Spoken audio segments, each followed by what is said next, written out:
Everyone, very very good morning. कैसे हो आप सब? उम्मीद करती हूँ कि आप सब बिल्कुल अच्छे होंगे और बहुत खुश होंगे। आप सभी का आपके अपने चैनल एसके ब्लॉग्स में बहुत बहुत स्वागत है। तो फ्रेंड्स, सबसे पहले आप सभी को मेरी राम राम। और अभी सबसे पहले तो मशीन लगा देती हूँ। वैसे झाड़ू लगाना, डस्टिंग का काम करना, ये सब मैं काम कर चुकी हूँ, लेकिन फिर रसोई के कुछ काम संभालने से पहले सोचा कि मशीन चालू कर देती हूँ। बहुत सारे कपड़े मैले हो गए हैं, काफ़ी टाइम लगेगा। सुबह का खाना बनाने से पहले अगर कपड़े धुल जाएंगे तो फिर दिन भर में वो सूख के तैयार हो जाएंगे, क्योंकि आजकल तो मौसम भी काफ़ी हद तक चेंज हो गया है। धूप भी कम ही निकली हुई है और इस टाइम तक तो बिल्कुल भी नहीं निकली हुई है। तो मशीन में मैंने कपड़े धुलने के लिए डाल दिए हैं और अभी मैं रसोई में आई हूँ। तो सबसे पहले तो फ्रूट काट देती हूँ सबके लिए, जिसको जो कुछ खाना है सबको काट के दे देती हूँ। और 3-4 दिन से मौसम एकदम से ज़्यादा चेंज हो गया है, सबका गला ख़राब है। तो बच्चों ने 3-4 दिन से सुबह के टाइम पे दही नहीं खाई है, तो अनुज को मैं अनार छील के दे देती हूँ। विशाल को एप्पल खाना पसंद होता है तो उसको एप्पल दे देती हूँ। और विशाल की दादी ने सुबह चाय बिस्किट वगैरह ले लिए थे, लेकिन अब उनको मैं ये पपीता काट के दे देती हूँ तो वो खा लेगी। तो इस काम में भी टाइम तो लगता ही है। और सुबह के खाने में बनाऊंगी हरा साग।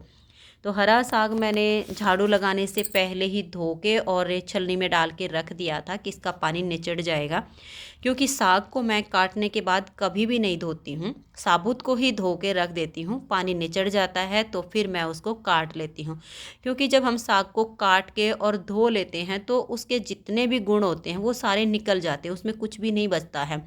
इसलिए मैं साग को साबुत ही धो के काटती हूँ। और पकाने के बाद भी इसमें जो पानी होता है वो साग के अंदर ही छोड़ देती हूँ, उसको भी मैं बाहर नहीं निकालती हूँ। तो इस टाइम पे मैंने साग काट के और इसको मैंने पकने के लिए रख दिया है। 3 से 4 सीटी इसमें आ जाएंगी।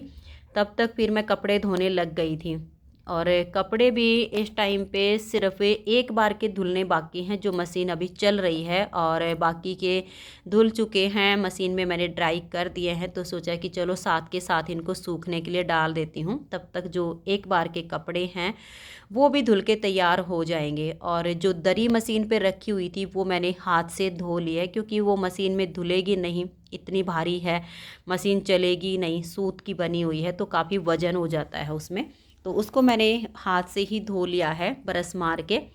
वैसे वो बिल्कुल नई है, उसको अभी तक बिछाया भी नहीं था, लेकिन वो गांव में संदूक में रखी हुई थी, जिस वजह से उसमें एक अजीब सी स्मेल आ रही थी, तो ऐसे उसको यूज करने का मन नहीं कर रहा था।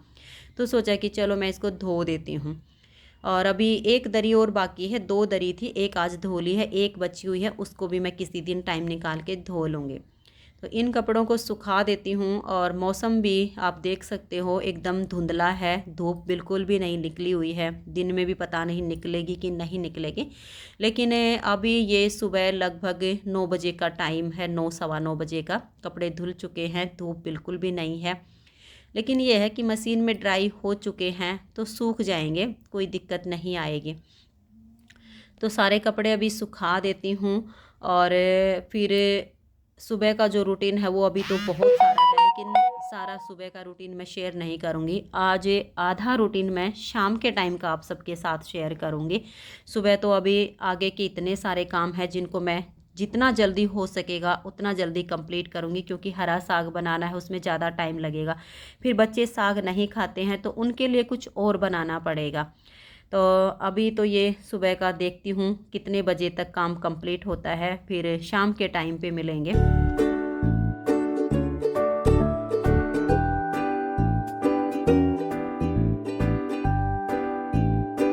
और अभी ये शाम 7:15 बजे का टाइम है। अभी मैं रसोई में आई हूँ और रात का खाना बनाने की तैयारी कर रही हूँ। सुबह के कपड़े धोने के बाद सीधा अब मैं आप सबसे शाम के टाइम पे ही मिल रही हूँ। और अभी रात के खाने में नमकीन चावल बनाऊँगी, दलिया बनाऊँगी और फिर साथ में रोटी भी बनाऊँगी, क्योंकि दलिया तो मुझे सासू माँ के लिए बनाना है और नमकीन चावल बच्चों के लिए बनाने हैं। जब विशाल की दादी बीमार नहीं थी तब तो ये नमकीन चावल खा लेती थी, लेकिन अब आजकल मैं इनको नमकीन चावल वगैरह नहीं देती हूँ। डर है कि कहीं इनको कुछ नुकसान ना कर जाए, पहले से ही बीमार है। तो दलिया खिचड़ी शाम के टाइम पे इस तरह से ये बनवाती है, वही मैं बना के देती हूँ। तो अभी सबसे पहले मैं यहाँ पर टमाटर, आलू और हरी मिर्च इन सब चीज़ों को एक जगह ही काट रही हूँ। ये मैं एक जगह ही काट लेती हूँ बिल्कुल बारीक बारीक। और फिर मैं एक चूल्हे पर दलिया बनने के लिए रख दूँगी और दूसरे चूल्हे पर नमकीन पुलाव बना लूँगी। सुबह मैंने हरा साग बनाया था तो 2 कटोरी साग बचा हुआ है। विशाल के पापा जी को हरा साग खाना बहुत पसंद है और सुबह का खाना लेट ही बना था। और चावल ये खा लेते हैं, ये नहीं है कि नहीं खाते हैं, लेकिन जब ऑप्शन में सब्जी रखी होती है तो फिर ये रोटी खाना ही पसंद करते हैं। तो पहले ही बोल दिया था कि साग रखा हुआ है, मैं तो रोटी ही खाऊंगा। और फिर शाम के टाइम पे मुझे 4 से 5 रोटी कुत्तों के लिए भी अलग से बनानी होती हैं। डेली वो बेचारे बाहर बैठे होते हैं, इंतज़ार करते हैं कि हमारे लिए भी रोटी आएंगी। तो आटा तो मुझे लगाना ही है। अगर सब्जी नहीं रखी होती तो फिर तो विशाल के पापा जी नमकीन चावल भी खा लेते, फिर ऐसे परेशान नहीं करते हैं कि फिर सब्जी भी बनाओ। लेकिन जब सब्जी रखी है, आटा लगाना ही है, तो फिर मैं इनके लिए रोटियां ही बना देती हूँ। तो एक चूल्हे पर मैंने दलिया बनने के लिए रख दिया है। धीमी धीमी आंच पर दलिया पकता रहेगा। तब तक मैंने यहाँ पर नमकीन पुलाव में भी छोंक लगा दिया है। तो ये भी बन जाएंगे, तब तक फिर मैं आटा वगैरह भी लगा लूँगी, तो साथ के साथ मेरा काम होता रहेगा।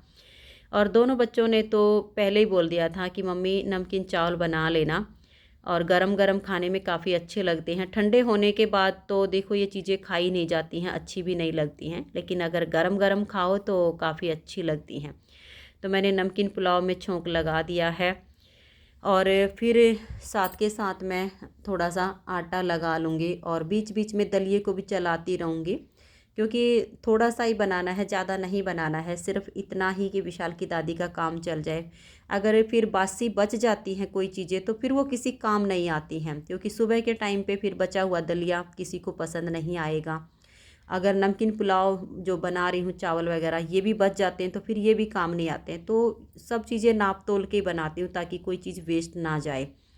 तो अभी मैंने छोंक लगा दिया है और इसका ढक्कन लगा देती हूँ।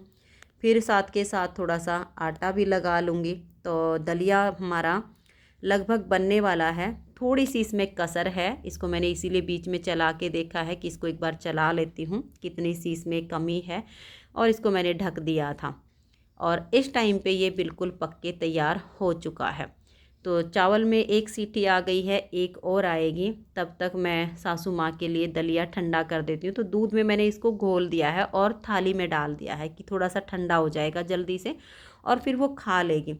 तो उनका खाना विशाल के पापा जी ले जाएंगे, उनको खिला देंगे बैठ के, तब तक मैं बाकी के काम भी कर लूँगी। तो आप सब भी आ जाइए, दलिया खाना हो तो दलिया भी बन के तैयार हो गया है और उधर मेरे नमकीन पुलाव भी तैयार हो गए हैं। तो 2 तरह का खाना तो हो गया है तैयार। अभी सिर्फ बची हैं रोटी बनानी। और ये दलिया निकाल के और इस फ्राई पैन को मैं हल्का सा धो के और फिर इसमें मैं साग को भी गर्म कर दूँगी, क्योंकि ठंडा हो गया है। सर्दी का मौसम आ गया है, ठंडी सब्ज़ी खाने में अच्छी नहीं लगती है। तो इसको मोटा मोटा सा धो के और इसी में मैं साग को गर्म कर लूँगी। तो दलिया खा लीजिए, मन करे आप सबका नमकीन पुलाव खा लीजिए। और अभी मैंने रोटी बनानी शुरू कर दी है।